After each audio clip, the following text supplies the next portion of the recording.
It's going to be.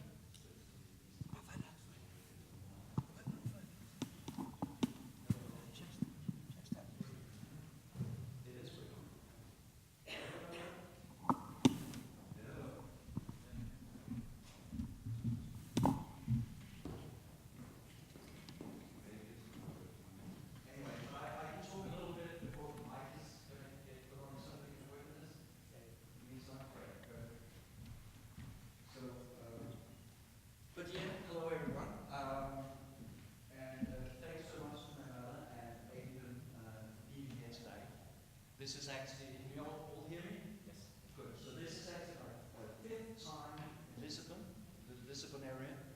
But so very happy to be here. The thing about coming from Denmark to Lisbon is that you get a very kind of reddish color. So your nose quickly turns into the nose of Rudolph, the red nose of Rudolph. So that was happened in the Portuguese sun, okay? Sorry about that. So what we can talk about today is evidently trust. And as you see, I put up the title, I Lied to You, Trust Me Now. That could also be something that Donald Trump would have said in many ways. So what I'm going to try and do is charter a way forward for trust. And one of those ways would be to show care, to do good, and what a fitting location to talk about doing good, by the way. The problem about doing good is that when most brands try to do good, it's almost like pissing in a wetsuit. It feels nice and warm, but it quickly begins to stink. So for those of you who know that feeling, so let's kind of try and avoid that here today, okay? So just a little bit about myself. I know you kind of introduced me a little bit, but so I'm the author of a book called Good Advertising, that little book up there. And I'm also the director of the Good Advertising Agency. So we work with brands, we work with agencies to kind of understand this kind of very quickly changing revolution. And I started in advertising when I was 21 years old. So started off as a copywriter at an agency. And my parents are school teachers. I don't know if this translates in a Portuguese context, but in Denmark, where I'm from, school teachers don't like advertising. They think it's sexist, they think it's something like this.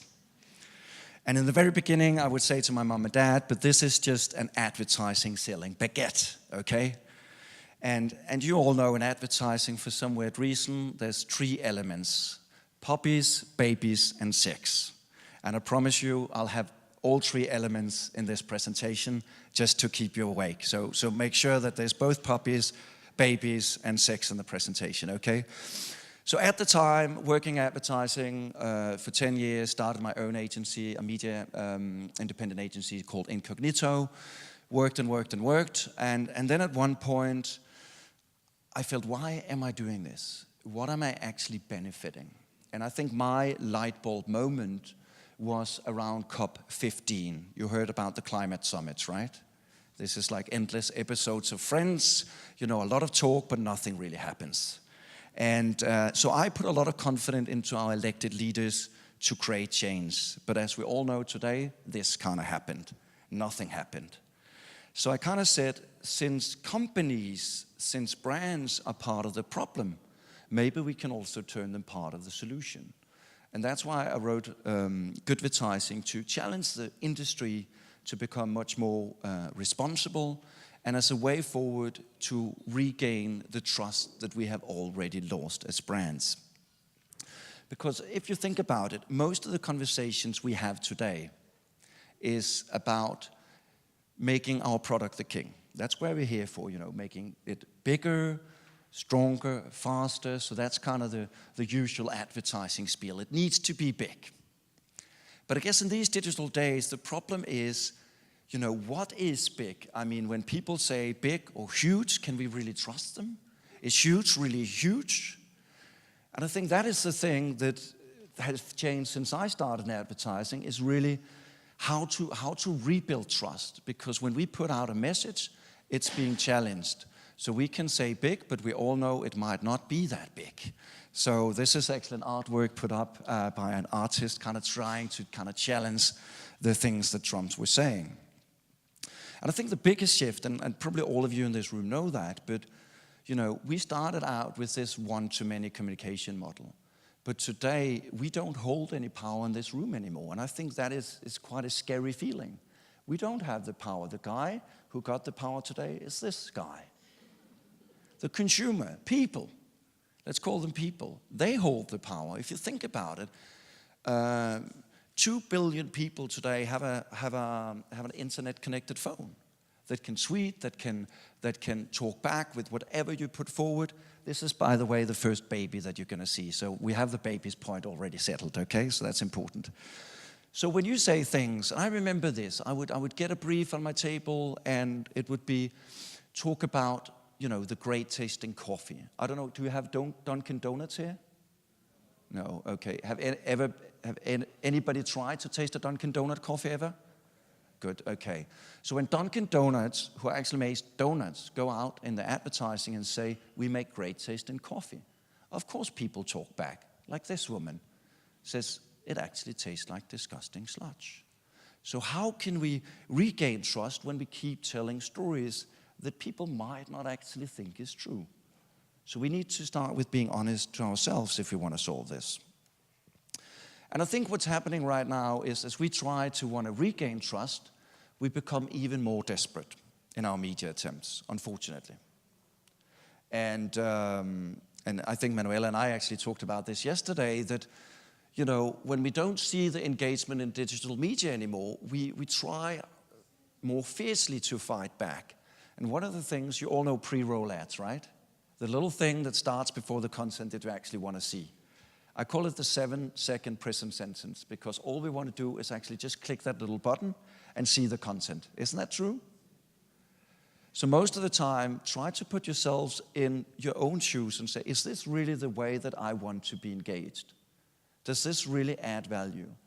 Because the one thing that led me to this crusade was also saying 2 important questions. What value does advertising bring?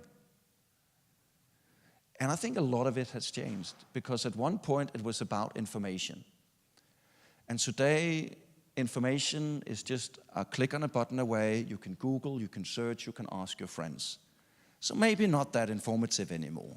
So would the second role of advertising be, or at least the second tactic, would typically be entertainment.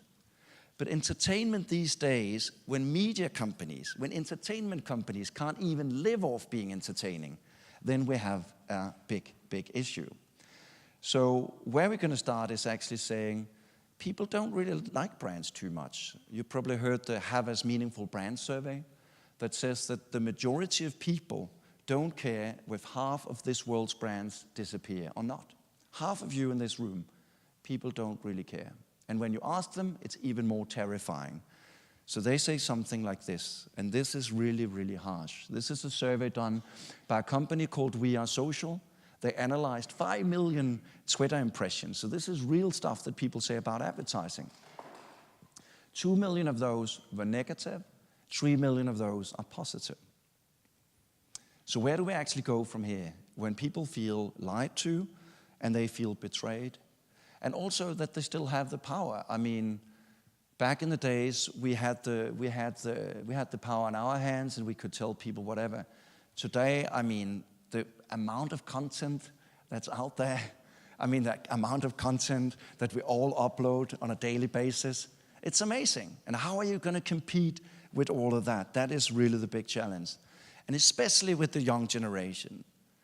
I mean, even today, when I have a young person coming into my office, I even feel like I need to reset, because the things they talk about, and their, you know, what I would call their bullshit sense is so strong. You probably all know Vice magazine, and he just says it in a very honest way. This is the end of bullshitting. We need to be honest in our advertising. This is the only way to regain trust. And I do actually think that trust is actually having quite an okay time if we think about it. If you think about it on a digital basis, You all have Uber here, right? Think about how we step into a taxi, a car with a complete stranger.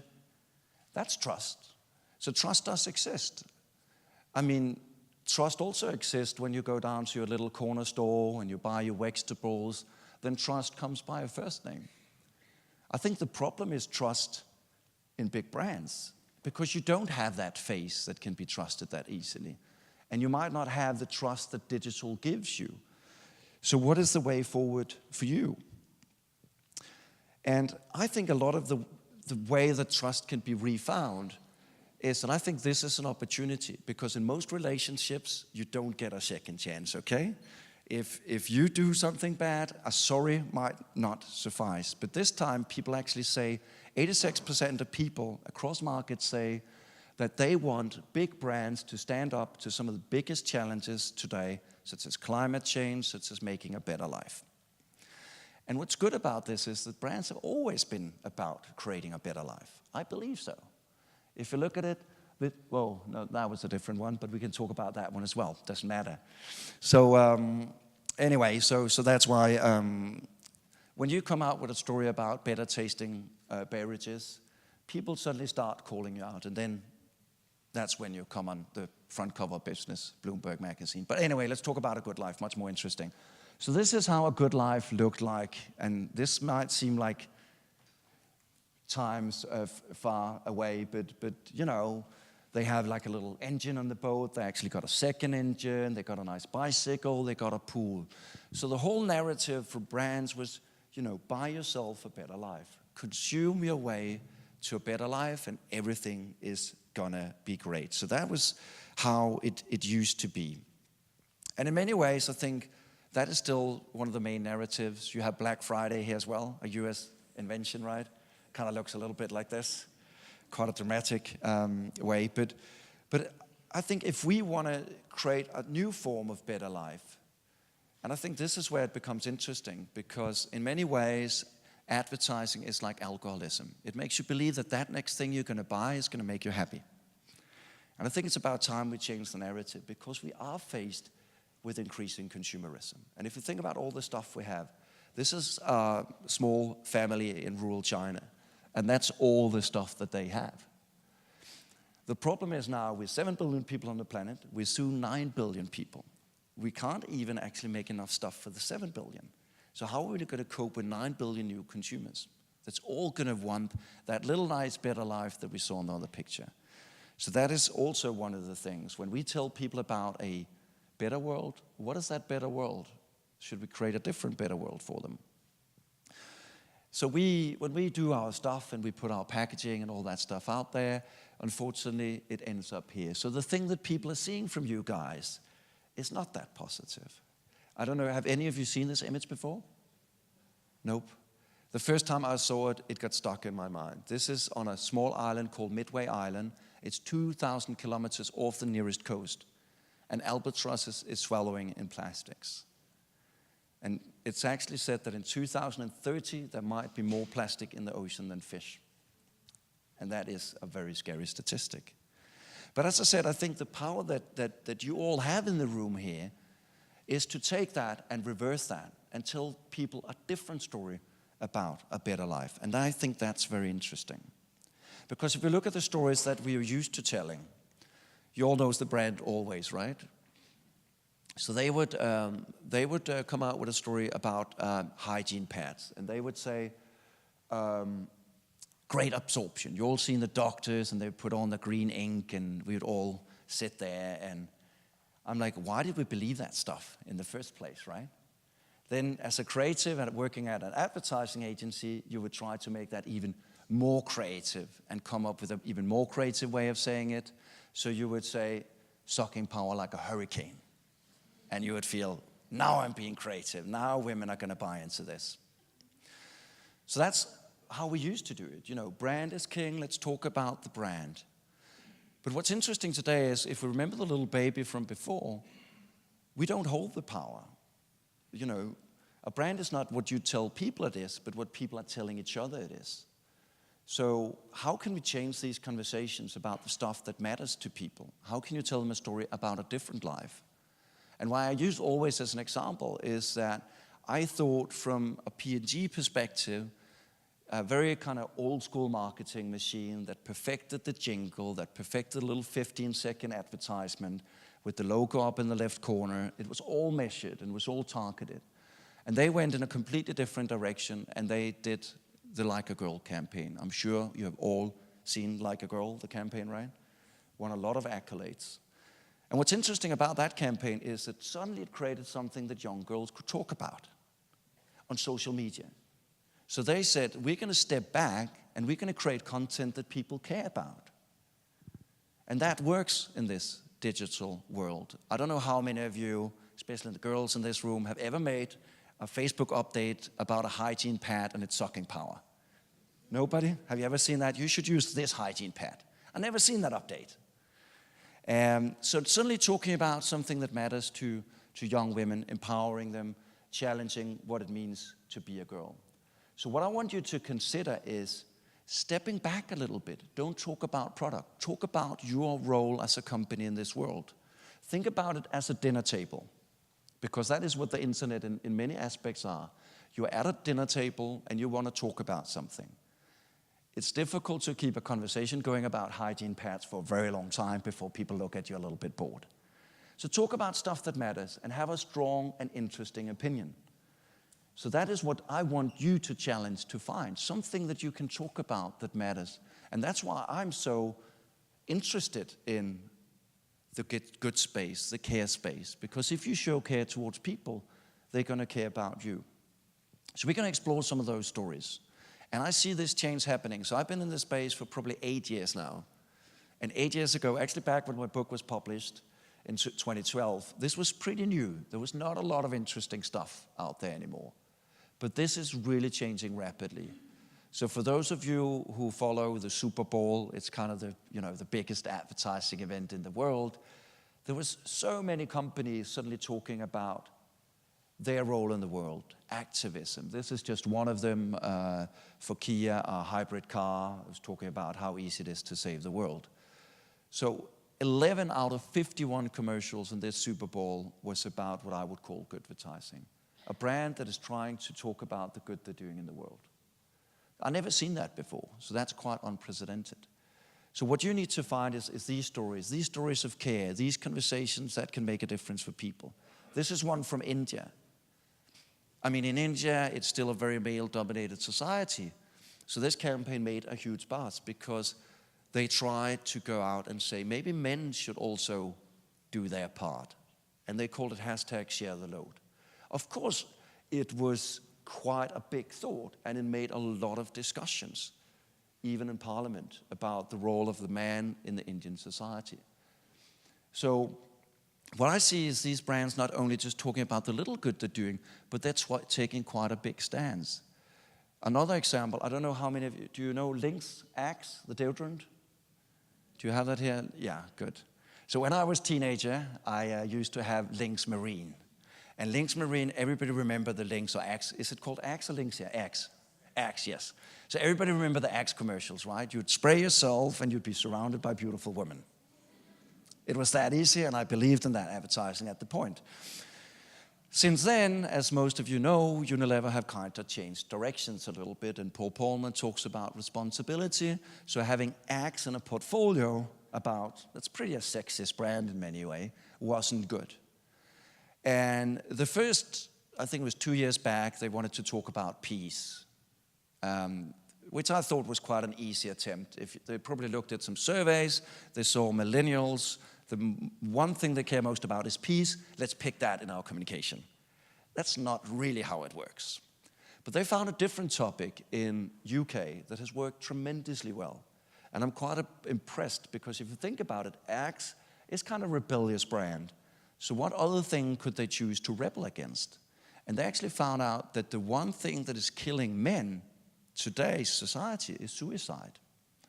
And they created a campaign called Bigger Issues, where it was a very interactive campaign where they took over content that people talk about in social media, such as tattoos or red cups or whatever you talk about, and said that the one thing that's always bigger is actually male suicide. And they succeeded to create these conversations. And if you look at it, last year, it's a tough topic. And I don't think anybody would have talked about that a couple of years ago. But people actually rallied behind this cause and thought that was fitting for Axe, probably because the brand that they were.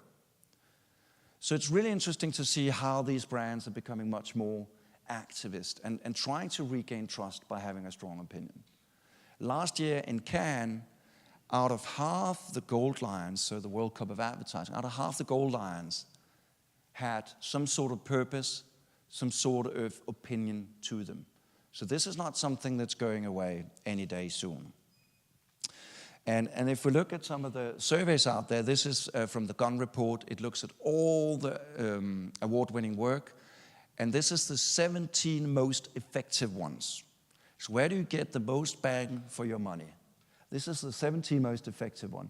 And over half of those, and you probably remember some of these campaigns, have a purpose or a strong opinion behind them. So this is really interesting. And if we look at Unilever, I just talked about Unilever, the global CMO, Keith Weed, talked about they've actually succeeded. Today, Unilever's sustainable brands deliver half the growth and delivers double growth rates. And I think it has to do with they get this space. So I'm not talking about doing good for the sake of doing good. I'm talking about doing good because it's actually good business. So the reason why I'm saying this is that I believe that this is a better way forward for businesses. And that's why I wrote the book, Cascais, Selling Anything to Anywhere, Everywhere. No, that's not the book. This was the book that I wrote. Anyway, good advertising. So if you do good for people and planet, it will be good for brand and bottom line. It's that simple an equation. And if you look at it, there's a lot of space to be won because not a lot of brands have this position right now. So this is a survey done by a company called GlobeScan. So they looked at what companies today, this is rated by experts, what companies today are seen as purposeful. And if you look at it, the one that sticks out is Unilever, but there isn't a lot of competition. So some of you on this list might be in the room, and for those of you who are not on that list, there's a massive opportunity to take that position and to regain that trust with consumers. So there's a massive gap, there's a massive opportunity. But this is not a very easy space to be in. And now the puppy comes. So we got the baby and we got the puppies, okay? Because this is what I call kick the puppy. Because for a lot of the time, how little do you need to kick the puppy to be good? I mean, when you go out and say we got 50% recycled plastic, are you just kicking the puppy half the time? You need to be genuine about this. This is not something that you can cheat about or try to use the usual advertising tactics. You need to be authentic and you need to be genuine. And that's not a very easy task. So I'll share some what I call the bullshit busters. And the first one is, do your brand leave a positive impact or just a positive impression? So do you actually make a difference or just talk about making a difference? And this is where this space is heading, and this is where it becomes really interesting. And it's a pretty difficult space to operate in. Because if you look at it, most brands are what I would call a two-headed purpose monster. So let me just explain that a little bit. Because on the one side, you want to have a purpose, and that's the cute little lamb saying, you know, do good, do good. On the other hand, you have a very strong animal, the bull, saying profit, profit. How are we going to succeed with that? The bull is actually also the little statue outside the New York Stock Exchange, right?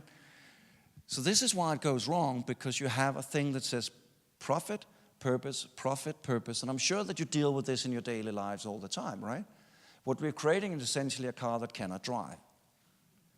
If you don't make sure that those two things are aligned, we are going to fail. And when I see companies do this stuff, first of all, I see companies have 5, 10 values sometimes, right? Then you have a mission, you have a vision, and then most people add a purpose. So you kind of build a pretty unstable card house, right? I don't know how many of you can remember all your company's values, mission, vision, and purpose. I'll challenge you. I don't see a lot of companies who can do that. So please simplify this thing. But I think the reason why it is like that is we are ourselves almost like these two-headed purpose monsters. I'm sure you know this guy, right? Oh, that's actually a second bullshit buster. So is your purpose embedded in your brand's mission? The brands that do this really well have a very simple way of going about this. But the reason why it is like that is because we are ourselves always stuck in this dilemma between kind of doing the right thing or, choosing with our wallets. And it's a difficult dilemma. I mean, when we go down in the supermarket and we see these jeans and they are on sale and it looks all good and you're jumping to buy them, we actually do know that when you buy jeans for 20 euros, most of the time they come with a very high price. But we're stuck in this. And I think companies are merely just, lots of people coming together across a common cause. So of course we will replicate those same errors. But we need to get away from that and really do something genuinely about it. And the way forward is really to be transparent to begin with. And I don't know if anybody knows what these two prices refer to. Anybody got an idea? There's no wrong answers. Anybody got an idea what these prices refer to? Production cost. Yes, that's a very good guess. Anybody else? Sorry?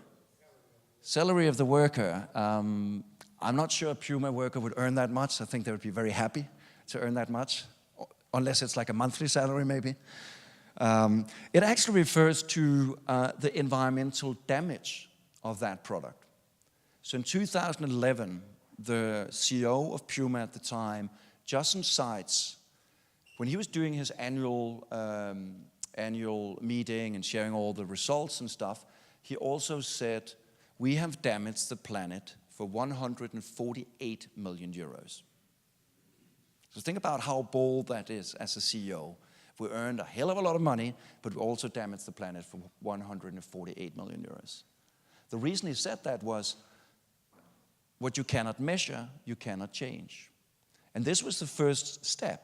So actually the one to your left is the old collection. And the one to the right is the new collection, the InCycle collection.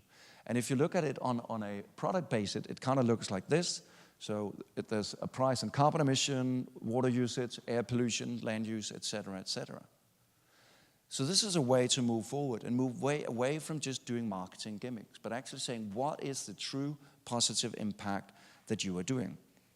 And this space is moving tremendously fast, just within the last 3 years.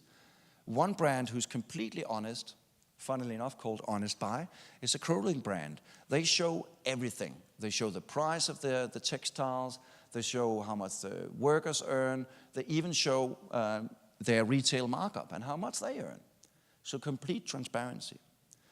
But this is just the very beginning of it, because it's a technology that is completely gonna pull the carpet underneath every brand in this room who haven't considered this.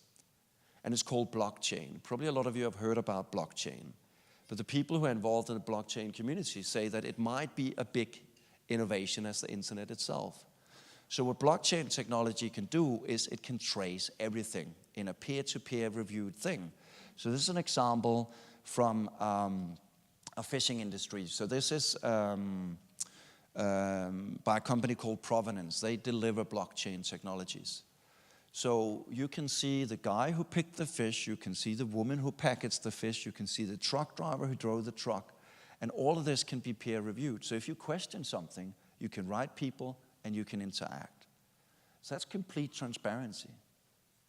So it used to be stories, advertised stories used to be like an iceberg. We'd only see the tip of the iceberg. But everything underneath that water level, how is it made, how do you treat your workers? And if you look at it, constantly these days, we see some sort of scandal coming out, right? United Airlines recently pulled out this poor Chinese guy, not very good. Their stock value fell with 2%. We keep seeing these cases because we keep believing we have the power. But this is fundamentally going to change how we act and how we behave as brands. So I do see brands who are not only advocating for change, but who are starting to kind of do something about this in the smaller spaces. I don't know if you know, it's an outdoor retailer, it's called Rye. And on Black Friday, that we just saw before, they wanted to tell a different story. They wanted to inspire us to live a better life in a different way. A life where we might have actually plenty of stuff around us, where we are looking for meaning and not more stuff.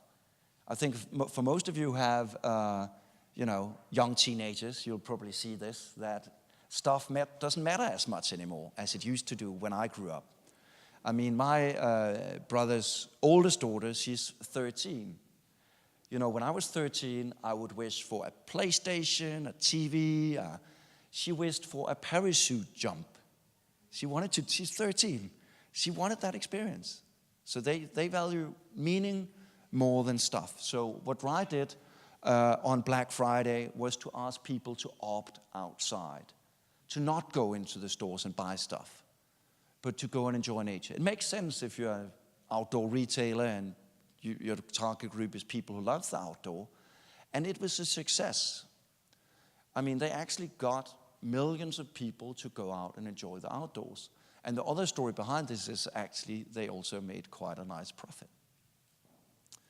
So another company who's done something like that, who's also acted, is a beer brand, an Australian beer brand. So they created something that's called Brutroleum. So they actually took the waste from the beer production and turned it into fuel. Kind of crazy, huh? Waste from beer production, turn it into fuel, and they market it at fuel stations suddenly. So a different way for a beer company to act and show that they care. Another one is PG, who at the moment is, we just talked about beach plastics. We all remember the terrible bird from before, right? So what they do is they collect the beach plastic and they make it part of their packaging. And they're pledging to even go further with this. So now it's just not talking, but it's actually walking the talk. So this is where you actually want to be. This is the space you want to be at, to actually make a difference, to see what is the challenges out there that you can help solve. One thing, I don't know, is there anybody here that surfs? Any surfers? Not? No? One surfer, that's great, good. So when you surf, one of the things you come across is often, these six-pack rings that are being stuck around seabirds or seals, or I'm sure you all have seen Happy Feet, where the main character, Lovelace, have this six-pack ring around his neck. So this brewery said, it's a brewery started by fisher and sailors, and they wanted to do something about this. So they actually made an edible six-pack ring. So that would never happen again. So the animals could eat it. So again, a very kind of, not just talking, but actually making a difference. And I think if you think about your relationships, and maybe you did a little mistake, but at one point, sorry is not enough. You might want to see action. And I think we're at this stage right now in terms of regaining trust. We want to see action if we want to rebuild trust. And that's not an easy road. So let's look at another, what I would call a bullshit buster. So ask yourself, how many of your products and services are aligned with your purpose? So the stuff you're saying you're going to do, how much of it are you actually going to do? So if you're a retailer and you talk about healthy foods, how many healthy foods do you have? So ask yourself some of those questions, because people will ask them. So as I said, this is quickly changing, and a presentation about this stuff without Paul Pullman would be a fault, but he's just one of the guys that talks about it. But what's even more interesting these days is that probably one of the most conservative organizations in this world that in many ways don't believe in dinosaurs and don't believe in gay people's rights represent 1.3 billion people are also beginning to believe in this. I mean, we all saw how the Pope now believes in climate change and has written this beautiful, beautiful document about the church's role in this. And you probably also saw the visit by Donald Trump and how enthusiastic the Pope was for a visit by Mr. Trump. very enthusiastic Pope at that point. I gotta say, I love this Pope. He's a great Pope. I don't like the other guy to the, but I guess you figured that out. But anyway, so we talked about kicking the puppy earlier and kicking it a little bit less or more. The interesting thing right now is that you have companies that are going even further, that not only talk about minimizing their impact, kicking the puppy a little bit less, but restoring a lot of the damage that they have already done, which is called net positive. So you have a company like Kingfisher. Ian is actually not with them anymore, but he talks about businesses have to,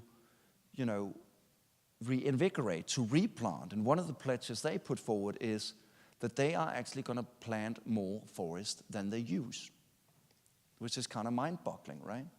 It's called net positive. So they're not only going to minimize the impact, they're going to make a positive one. Another company who's joined this mission is actually Interface. So they talk about the climate take-back, that they actually don't want to just minimize, they want to do more. They want to do something about that carbon emission. They want to give back a positive carbon emission. So think about those challenges that we're up against, and especially with the young generation, the kind of questions they're starting to ask are interesting. So why do I think this is important? Because I think sustainability is very much about measurement. It's about the stuff that we can measure. So when I started out in advertising, you'd always have a brand and you'd come in and they'd say, talk about this product, being better than X, Y, Z. But most of the time, we are at a point where there aren't really much difference between car X, Y, and Z. But where there is a difference is actually in some of the sustainability stuff. How do you treat your workers? What do you do in terms of environment? So suddenly when you could be measured on that, from the very shelf, from the store shelf, up to how the investors look at companies today, then it's beginning to become really, really interesting. And I think the great thing is that what I'm seeing on all my travels around the world is that this is beginning to become cool. I mean, Pharrell Williams, he's just bought into the company G-Star, so he now owns part of G-Star. And I really see this movement all over the world, from farmers market to people buying into organic, and especially in the young generation. I mean, what you see out there in some of the places you wouldn't expect it. And I think it's because we're all part of this plugged-in online community that we all share these stories. And a lot of them, you have an opportunity right now. As I said, people still have trust in you. And they say, 86%, as I said, say they want you to solve some of this stuff. But what happens if we don't, or what happens if we're not moving fast enough? And why I talk about this and why this is so important is that if we look forward over the next 30 years, the biggest mega trends that's going to shape all of your businesses, there are 5 mega trends. The first one is urbanization. And for those of you who are traveling from Lisbon to Cascais, we're probably stuck in traffic for quite some time, right? So that is one of the consequences of urbanization. If you're a car company, how will you be able to sell more cars in an urbanized world? I know Volkswagen here, so he might give us an answer. I'm going to share an example from one of your colleagues. This is actually from Cairo. I was there 3 weeks ago. And this is how a city looks in Cairo, in the suburb of Cairo. This is a neighborhood, and people actually live in that. It doesn't look very finished. But with more and more people moving into the cities, living in more and more cramped spaces. Think about when I grew up in a very big house. Today I live in a small apartment in Copenhagen. If you sell furniture, that might not be the best thing. So urbanization, one of the things. Demographic change. In Japan, the average age is 47. In Nigeria, it's 19. How do you deal with that as a brand? How do you deal, probably in Portugal, it's the same as in Denmark, people getting older and older, right? And for some weird reason in advertising, we still have an obsession with youth. Still have an obsession with youth, even though we know our customers are not young. We also have an obsession with men, even though men are not buying your products. So it's time that we kind of start doing something about some of these things. Another thing is, of course, climate change. And I get so aggressive every time I see a polar bear in a climate change campaign, because that is not the face of climate change. The unfortunate face of climate change is things like happening in Syria, the little poor guy that's being pulled out of the rubble. That is the consequences: war, poverty, all that stuff. That is the true face of climate change. But also resource scarcity is a third one. And right now we have IKEA talking about them having reached what they would call peak furniture sales in Europe. Peak furniture sales. It means that they cannot sell more furniture in Europe.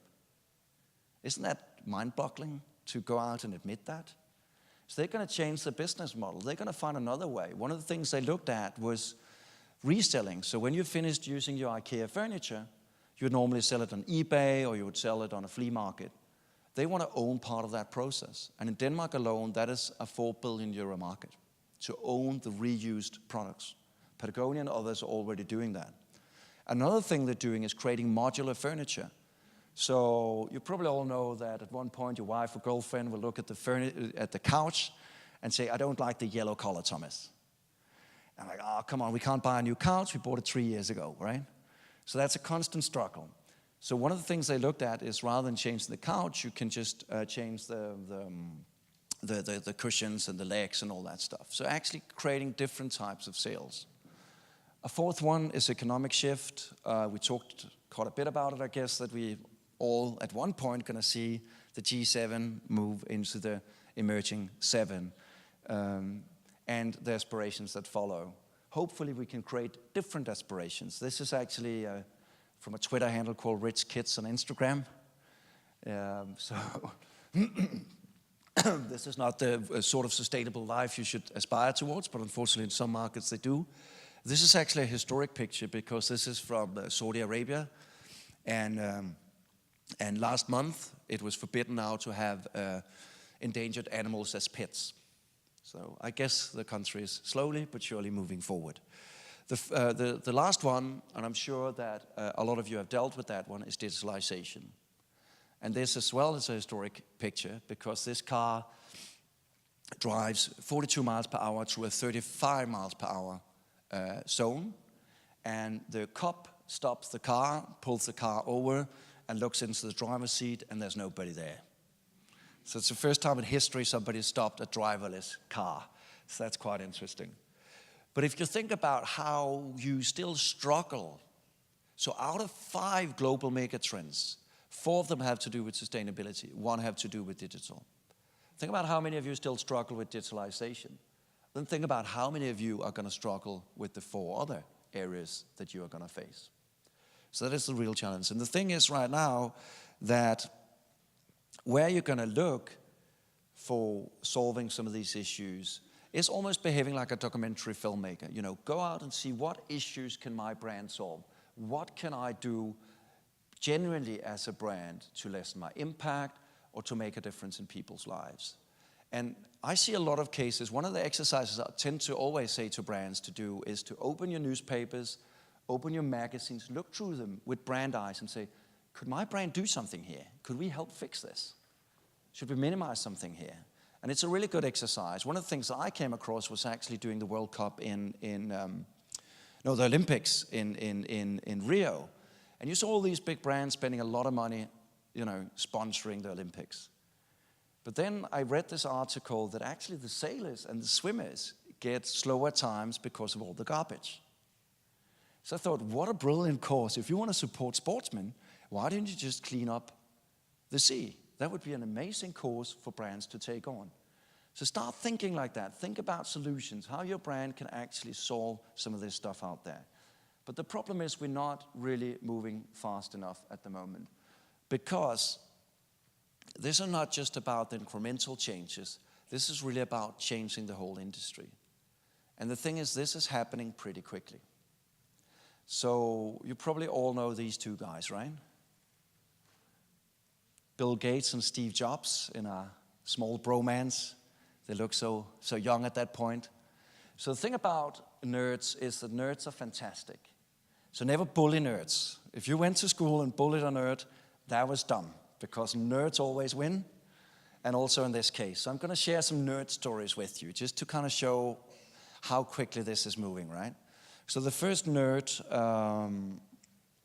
you're going to meet is from a university and that looked at this little thing. I don't know if we have burgers for lunch, but anyway, they looked at the burger. The price of this burger is $325,000. It's quite an expensive burger, to be honest. And it's not this Japanese massaged Kobe meat or anything like that. What it is something that we all have in our bodies. It's made out of muscle tissue. So it's a lab-grown burger. And this was the price in 2011 of that lab-grown burger. Just last year, the price was $11.25. That very soon makes a very happy cow. Because if we know, like with any other industry, like with any other technology, the rapid transition that's happening. So what does that mean if you're in the food business? A lot of these guys are looking into different types of food sources. Another story I'm going to share is from another nerd, and she's a microbiologist, and she thought she was getting married, and she looked at her wedding dress, and she said, "Why should I buy a wedding dress and only wear it once?" She was that nerdy, so she thought that was super wasteful. So she decided to grow a dress out of household waste and bacteria, actually mushrooms, household waste and mushrooms. Pretty nerdy, right? And this is how the dress looks like. I know all the women in this room are going to say, "I'm not going to get married in this dress." And I'm not going to marry you if you show up in this dress either. So, but give her a little bit of time. The thing that we can actually grow things like textiles, think about that. Where's that going to take you if you're in the fashion industry and you don't understand this rapid change? The third one is probably the one that I think is most revolutionary right now. And it's work being done out of Amsterdam at Stanford University. So what they're looking at is creating a 100% self-sufficient city. It's called Regen City. So they're self-sufficient in energy. They are self-sufficient in food. What does that mean to your business? And the reason why they do these villages is to scale them up. They want to mass produce these different villages. So when people say sustainability is not important, yes, it is. It is very important. And it's about, getting on the train before it leaves the station. And as I said, there's lots of possibilities to position in this space right now. Lots of possibilities. And this is moving fast. Last week I was in Detroit, Motor City, the growth engine of the US economy. Also quite a failing city right now. Went from 2 million people to about 450,000 people. It's quite an empty city. And I was supposed to have spoken at the same stage as Rob Ford, the grandson of, the big Henry Ford. But he didn't show up that day, and he had to cancel his keynote. And of course, I was pretty disappointed, but he had a big announcement. He said, Ford is no longer a car company, it's a mobility company. And he sacked their former CEO and put a new CEO in place that has been responsible for their driverless division.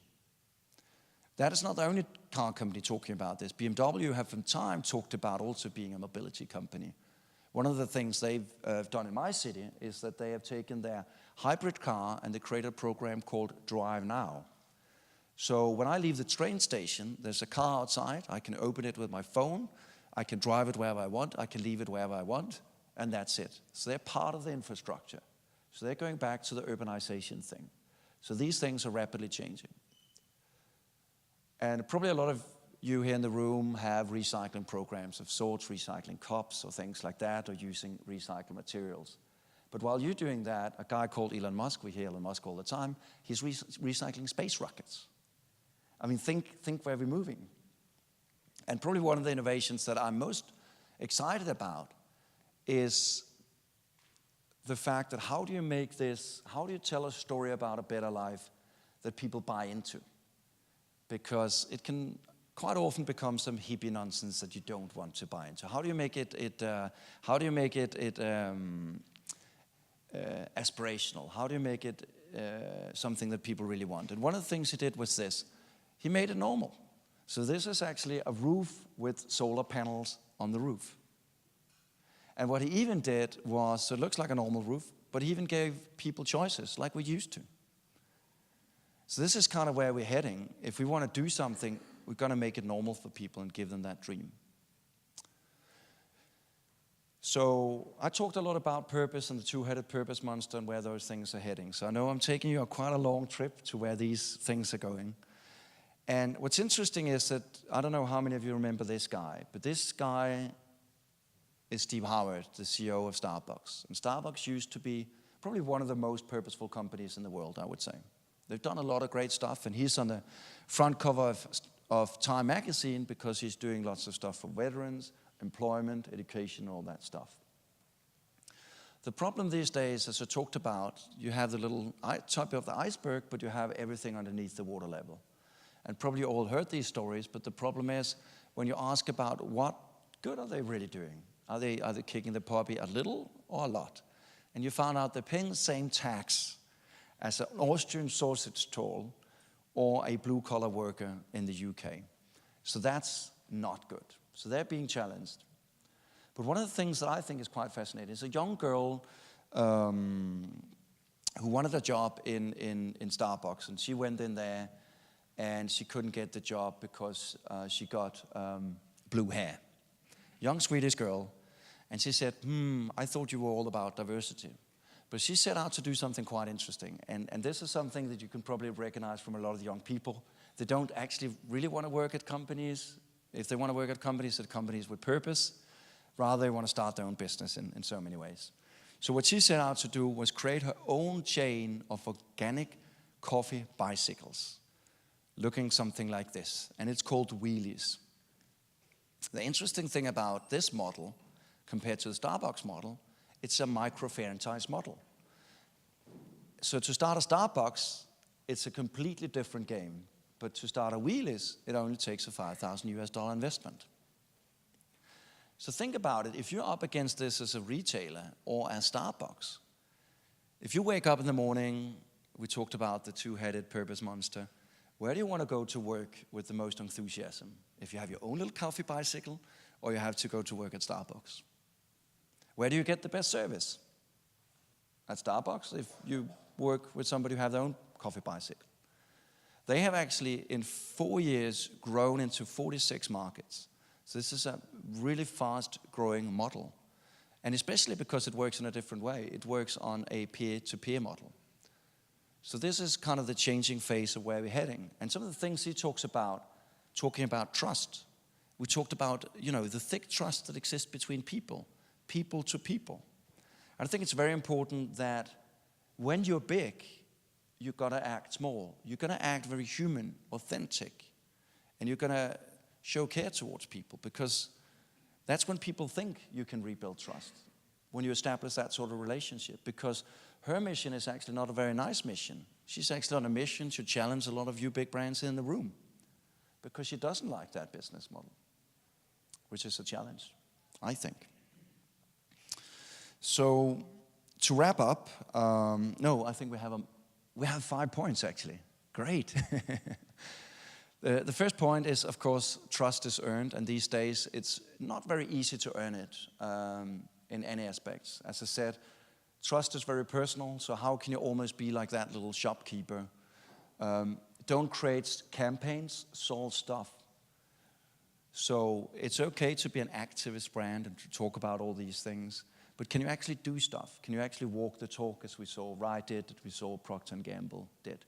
Because that is the best way to regain trust, is to show that you mean it and that you're acting on it. Empower your people, as we saw with the wheelies model. How can you create models that empower people? How can you break down access barriers for people to take part? One of the things, for example, phone contracts, when you're in a period, can't really get rid of your phone company. That is things that the young people don't like. So how can you empower young people to feel that they have things in their own hand?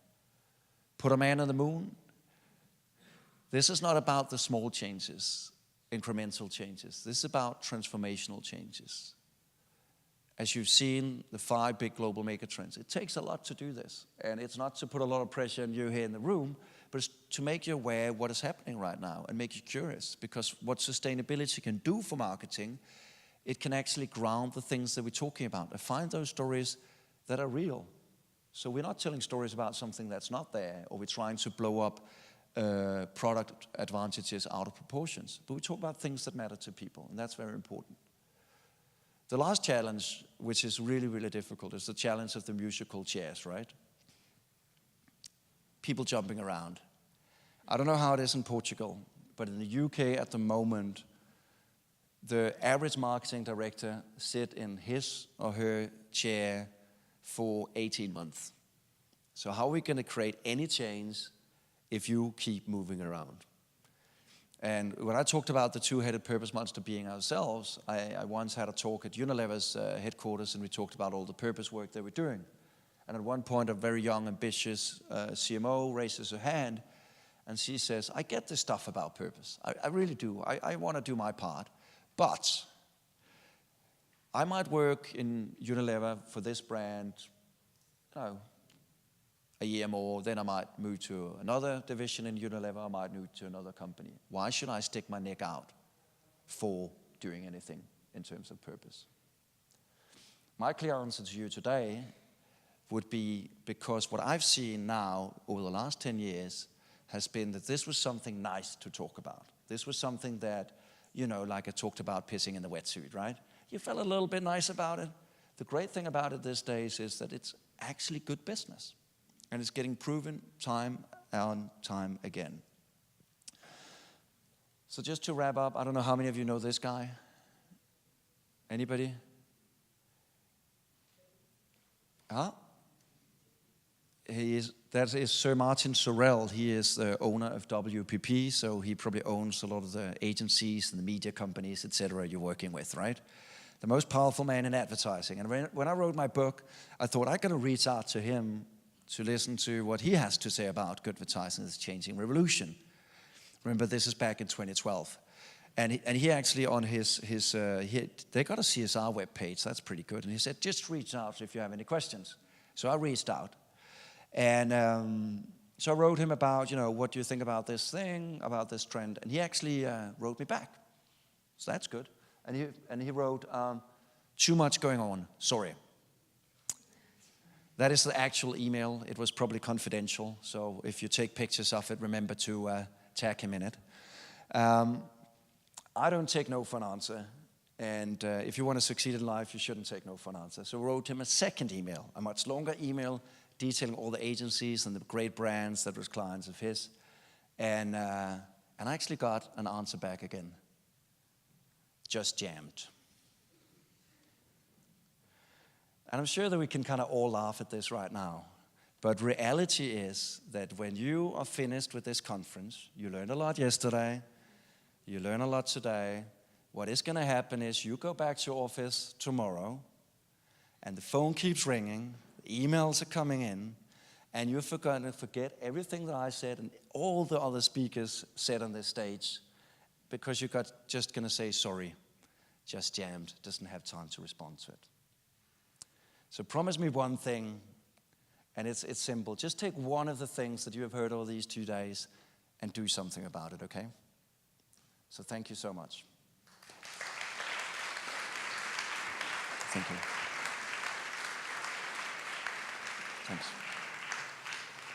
Thanks. Let's have a seat for Great. 5 minutes. Thank you for your presentation. What usually we think is that, okay, this is very, very nice presentations, very nice cases, but this is so far away from where we are here in Portugal. Do you think that is something that we can do here in Portugal, in this small country, that fits in your presentation? Thank you so much for asking that question. I think it's sometimes this can seem like quite a beast to talk about all these big tendencies. And I come from a very small country myself, Denmark, so I kind of know that, the challenge of being a small country. I think this actually does apply to any market out there. Because if you think about it, it's just trying to understand what is the Portuguese consumer thinking about these issues, and what can you do? What can you do in a Portuguese context? And I know that you've been through a period of difficult economic times, and I think especially in those times, it's probably even more important to kind of be a brand that kind of shows care. So for me, it's not so much about kind of the long-term goals about sustainability, But the very near-time goals that I want you to think about is really, how do you create conversations with your consumers that is not about product? Because that is the thing that right now drives social, that you can create conversations about stuff that people care about. And I think that can transcend any market, really. And a lot of these campaigns are even getting shared here. If you think about it, some of these campaigns are global. And I think that's also an interesting challenge these days, that you see campaigns from one market suddenly penetrating other markets. And that must be a very difficult situation for you to be in. You're managing a brand, but suddenly you see a video from a completely different market penetrating your market and having success. So I think it fits any market, really. Ok. Alguma questão que queiram colocar?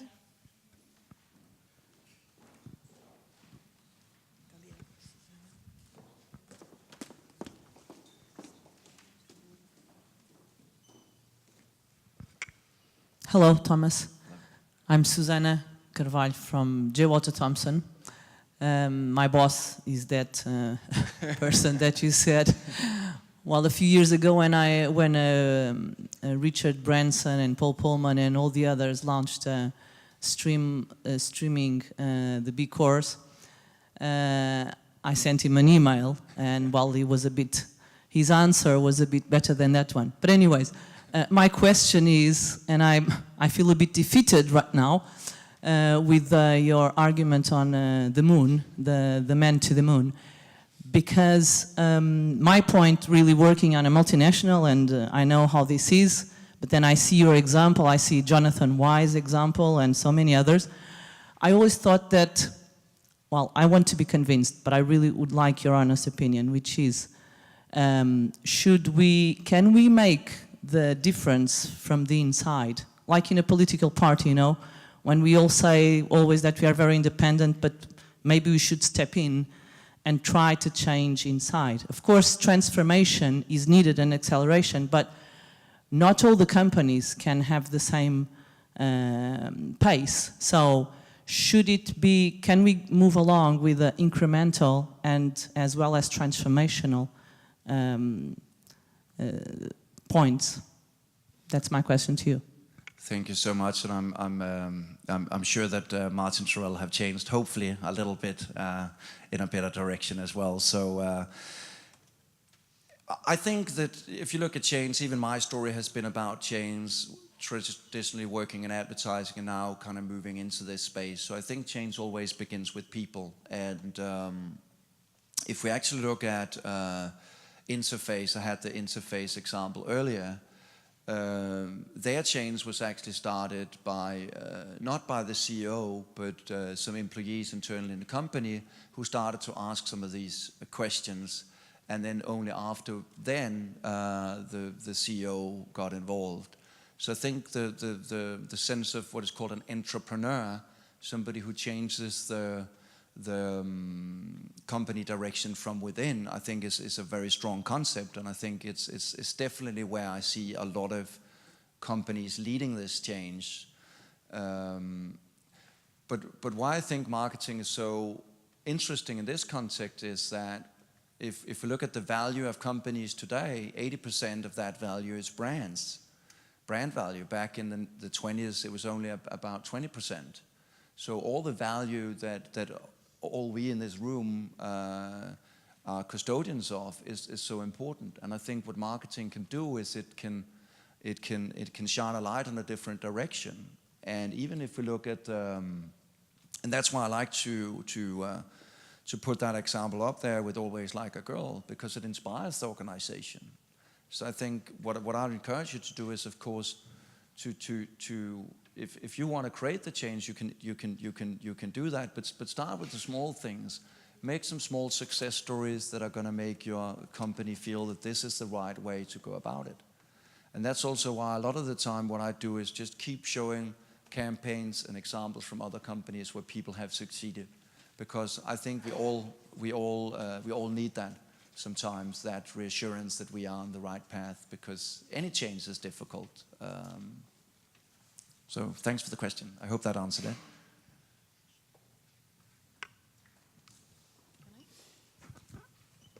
Hello, Thomas and Cristiane from Intercampus Portugal. I hope my accent will work better in English than in Portuguese yesterday. So my question for you is, I actually believe that consumers don't really care. They care about what they can see around them. I don't believe that there are factories in Lisbon with the same working conditions that there are in China. People would buy the same products. And every time that we are buying things that are made in China, we are supporting a regime that's not a democracy, does not support freedom of speech. I will not speak about the working conditions or the environmental impact. But let's speak about something that's more concrete. Let's speak, for example, about medicines. The same medicines do not have the same compositions in all the countries. I will give you an example that in some countries there are molecules that are sold that are forbidden in Europe even since 1978, and they are being sold by the same multinationals, and their excuse is the legislation in those countries still allows. The same thing about BPA. We buy any product here in Europe, it will say BPA free. If you go to Africa or India, many countries you still find from the same manufacturers, the same products, but they say it's still allowed there and people are buying it because they don't know that's harmful, but the companies do. So my question for you is, how far are we from a perspective that consumers will really care about knowing that I'm buying this product here that's BPA free from the same company that knows that is bad for the people in the environment, that they are selling the same products in other countries. So my question for you is, how far are we from the place where consumers will really care globally about each other and the brands will actually reflect that?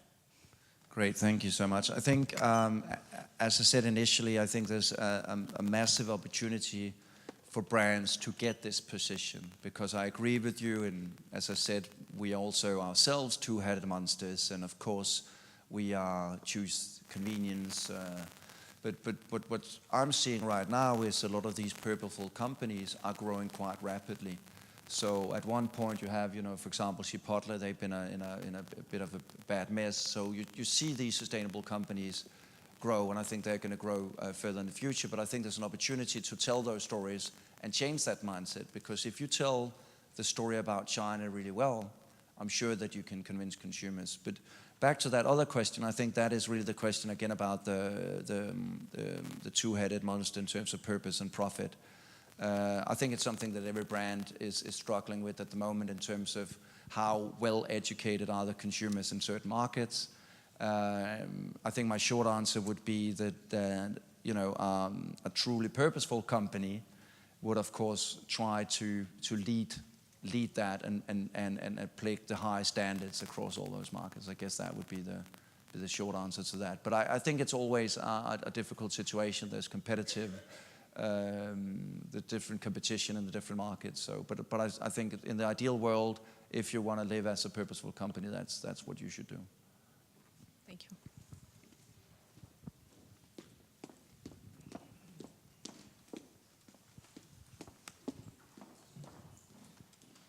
Thank you. Hi there, Thomas. Thank you for the presentation. It was really fantastic. I'm Rafael Pilot from Market Intelligence at Sonai Sierra. And I do actually have a couple of questions for you. First, you already touched this point. How elastic is this issue of trust? Because often it comes as a premium to the consumer, to macroeconomical conditions. And second, what is the risk of for brands of this whole argument becoming irrelevant if in fact the majority of companies pursue this strategy? Great, two very interesting questions. The elasticity of trust. I mean, I'm not sure that I have a very concrete answer for that one. I think what I'm seeing is that it's becoming much more tangible in a way. But on the other hand, what I see, as I said, with the Uber example, it's quite weird that in one way that is also super intangible, that we can trust each other through the kind of peer-to-peer technologies that are out there. But I think, if you look at the United Airlines scandal, it seems like the only way, and then now we have Volkswagen on the stage very soon. I think that the only way to kind of regain trust is really to kind of start, walking the talk. So I think it's kind of making that very tangible and showing effort and authenticity, I think, is very important in this aspect. That you are very authentic and that you really want to change. The question about, and I wish we would be there at any point soon, that, what I talk about won't be a differentiator or something that you can hang your brand on. I don't think we're even close to that yet. So what I believe in is that some of these metrics will become competitor metrics. Some of these sustainability metrics will definitely become competitor metrics. But by the end of the day, I think also this is a competition still between brands, how much we believe in that brand and how much we trust that brand.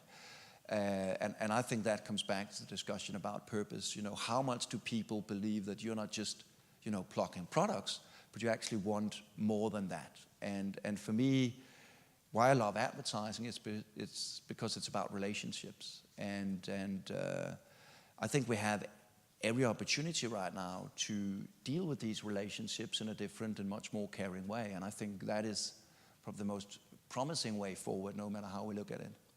I don't know if that answered. Yeah, thank you. Como nós estamos a ficar atrasados, eu ia ficar por aqui com as perguntas.